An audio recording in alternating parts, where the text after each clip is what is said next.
সেরকম কি হয়েছে আপনার? আমার ভোটার কার্ড ডিলিট হয়ে গেছে। আমি 25 বছর ধরে ভোট দিচ্ছি, তাই এখানে ফর্ম জমা করতে এসেছি। হিয়ারিং এ গেছিলেন? হিয়ারিং এ গেছিলাম।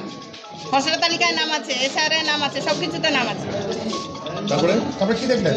তো তারপর দেখছি আমার নামের পাশে ডিলিটেড এসছে। কি কেমন মনে হচ্ছে? এখন কেমন মনে হচ্ছে? ফর্ম জমা দিচ্ছি, দেখি অফিসাররা কি করবে। কত বছর ধরে ভোট দিচ্ছেন? 25 বছর ধরে ভোট দিচ্ছি। নাম কাটলো কেন? কি বলছে বিএলও? কি বলছে? বিএলও বলছে আমরা কি করবো, নাম ডিলিটেড এসছে, তো হয়তো ভুলে চলে এসছে, তাই বলছে। কি মনে হচ্ছে ভোট দিতে পারবেন? আশা তো করছি ভোট দিতে পারবো, সমাধান করে দিলে। 25 বছর ধরে ভোট দিচ্ছে? হ্যাঁ, আমি 25 বছর ধরে ভোট দিচ্ছি। আগে কোথায় এসেছেন? এটা কোথায় এসেছেন? কালেক্টরি অফিসে ফর্ম জমা করতে। তো ভোটের নামটা কাটলো কেন? কি বলছে? সেটা তো আমরা বলতে পারবো না স্যার, আমাদেরকে বলুন। নামের পাশে ডিলিটেড এসছে, এটাই। নির্বাচন কমিশন ওদের কাজকর্ম আপনারা খুশি? না, আমার নামটা ডিলিটেড করলে খুশি কেন? ভালো করে ভেরিফাই করুক ওনারা। জীবিত মানুষকে মৃত দেখাচ্ছে। আমরা 25 বছর ধরে ভোট দিচ্ছি, আমার নামের পাশে ডিলিটেড চলে এসছে।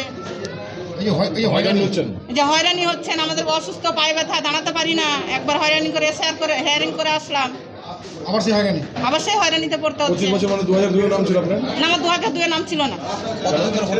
25 বছর ধরে ভোট দিচ্ছেন। দাঁড়িয়ে আছি এখানে আধা ঘন্টা হলো। নাম মাধবী হাজরা। হ্যাঁ, railway type 1 colony, Jhaljhalia. Malda collector building এ এসেছি। কেন? আমার মাসির ভোটার লিস্ট থেকে নাম কেটে গেছে, তার জন্য ফর্ম মানে ইউনিভার্সাল ফর্ম 6, তার জন্য তার বিরুদ্ধে আপিল করতে এসেছি। হিয়ারিং এ তো ডাক করেছিল? হ্যাঁ, হিয়ারিং এ গেছিল। 1975 সালের মাধ্যমিক পাশে এডমিট আছে, সার্টিফিকেট আছে, মার্কশিট আছে। 95-এর 1975 সালের মার্কশিট পাস, মাধ্যমিক পাস। তারপরেও এরকম ডিলিট হয়ে গেল? হ্যাঁ, তারপর এই যে হ্যারাসমেন্ট হচ্ছে তো? ওই হিয়ারিং একবার হরিশ্চন্দ্রপুরে